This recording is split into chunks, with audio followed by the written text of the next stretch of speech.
Hi welcome to my channel. എല്ലാവരും സുഖമായിട്ടും സന്തോഷമായിട്ടിരിക്കുകയാണെന്ന് ഞാൻ വിശ്വസിക്കുന്നു. ഇന്ന് ഒരു റൈസ് പൂരിയാണ് തയ്യാറാക്കി കാണിക്കാൻ പോകുന്നത്. അതായത് അരിപ്പൊടി കൊണ്ടുള്ള ഒരു പൂരിയാണ്. സിമ്പിളായിട്ട് പെട്ടെന്ന് നമുക്ക് തയ്യാറാക്കി എടുക്കാൻ പറ്റും. നല്ല ടേസ്റ്റിയാണ്. ഏത് കറി കൂട്ടി നമുക്ക് കഴിക്കാം. എല്ലാവരും ഒന്ന് തയ്യാറാക്കി നോക്കുക. ഇനി നമുക്ക് തയ്യാറാക്കുന്നത് എങ്ങനെയാണെന്നൊന്ന് കണ്ടു നോക്കാം. റൈസ് പൂരി തയ്യാറാക്കാൻ വേണ്ടി 2 കപ്പ് അരിപ്പൊടി ഒരു പാത്രത്തിലേക്ക് ഇടാം.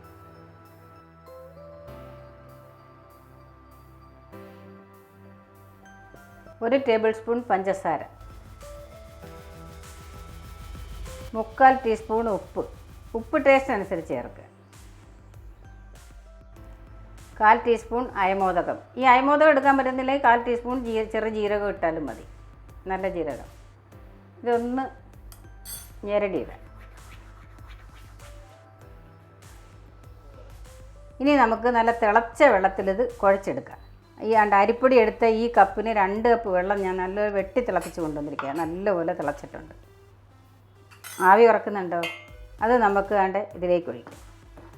ഇനി നടുക്കൊരു കുഴി ഉണ്ടാക്കിയിട്ട് ഒഴിച്ചിട്ട് കുഴച്ചെടുക്കാം. ആവശ്യത്തിനൊഴിച്ച് കുഴച്ചെടുക്കാം. ഞാൻ 2 കപ്പ് തിളപ്പിച്ചെന്ന് വെച്ചപ്പോൾ എല്ലാം എടുക്കേണ്ട വരത്തില്ല.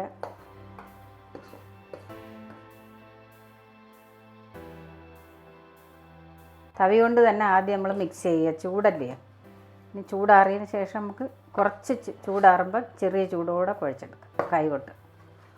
ചൂടാറിയിട്ടുണ്ട്. നമുക്കിനി ചെറിയ ചൂടേ ഉള്ളൂ ഇപ്പോൾ. ഇനി നമുക്ക് കൈകൊണ്ട് ഇത് കുഴച്ചെടുക്കാം.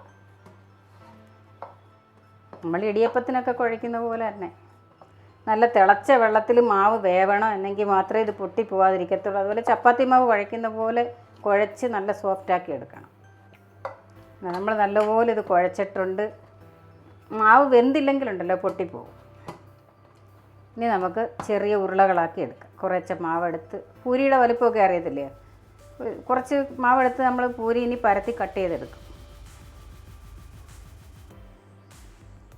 കൈവെള്ളയിലിട്ടൊന്ന് ഉരുട്ടിയതാണ്ട് നമ്മൾ ചപ്പാത്തി ഉരുട്ടിയെടുക്കുന്ന പോലെ തന്നെ സെയിം.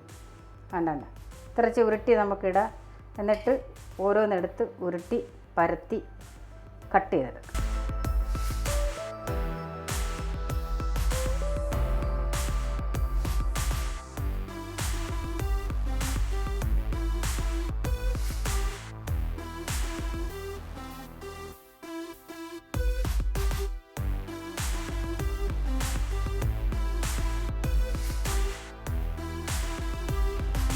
എല്ലാം നമ്മൾ ഉരുട്ടി വെച്ചിട്ടുണ്ട്.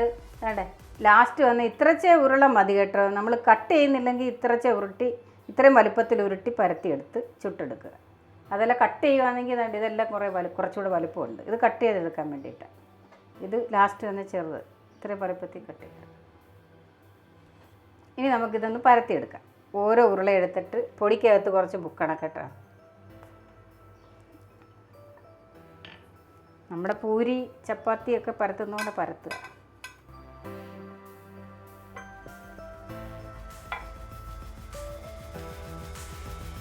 ഇവിടെ പരത്തി വെച്ചിട്ടുണ്ട്. ഇനി നമുക്കിതൊന്ന് കട്ട് ചെയ്തെടുക്കാം. ഇത് കണ്ട, ഇതുപോലെ ഏതെങ്കിലും ഒരു തട്ടത്തിൻ്റെ ഡബ്ബയുടെ അടപ്പെടുത്തിട്ട്, അല്ലെങ്കിൽ ഡബ്ബ എടുത്തിട്ട് ഇതുപോലെ വിളമ്പുള്ളത് ഇതുപോലെ മുറിഞ്ഞ് വരണം.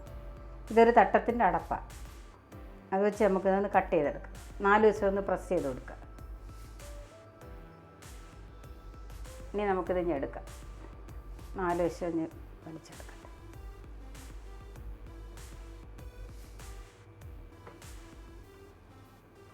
വേണ്ട, നല്ല ഷേപ്പിന് വേണമെങ്കിൽ ഇങ്ങനെ തയ്യാറാക്കുക. കൂടുതൽ ഷേപ്പ് വേണ്ടാന്നുണ്ടെങ്കിൽ നമുക്ക് റൗണ്ടിന് തന്നെ പരത്തി കട്ട് ചെയ്യാതെ തന്നെ പൊരിച്ചെടുക്കാം. പൂരിയുടെയൊക്കെ വണ്ണം എല്ലാവർക്കും അറിയാലോ. ഇത്രയും വലിപ്പമാണ്. ഇതുപോലെ പരത്തി കട്ട് ചെയ്തെടുക്കുക. ബാക്കിയും കൂടെ നമുക്ക് ഇതുപോലെ പരത്തി കട്ട് ചെയ്തെടുക്കാം. ചട്ടി അടുപ്പിച്ച് എണ്ണ ഒഴിച്ച് എണ്ണ തിളച്ചിട്ടുണ്ട്. ഇനി നമുക്ക് ഓരോന്നായിട്ട് നമ്മുടെ റൈസ് പൂരി പൊരിച്ചെടുക്കാം. ഓരോന്നായിട്ട് എണ്ണയിലേക്ക് ഇറക്കി കൊടുക്കാം. മീഡിയം ഫ്ലെയിമിലിട്ട് വേണം പൊരിച്ചെടുക്കാൻ. ഇതാ നല്ലപോലെ പൊള്ളി കയറിയിട്ടുണ്ട്. ഇനി നമുക്കൊന്ന് തിരിച്ചിട്ട് കൊടുക്കാം. സൂപ്പറായിട്ട് പൊള്ളുന്നുണ്ട്.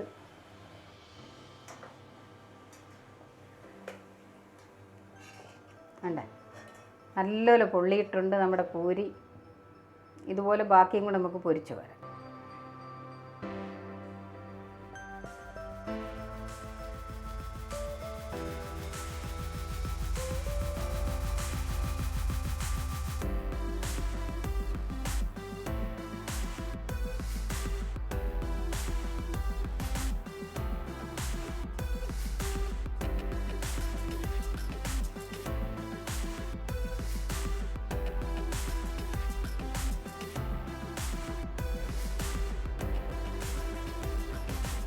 റൈസ് പൂരി എല്ലാം നമ്മളിവിടെ റെഡിയാക്കിയിട്ടുണ്ട്.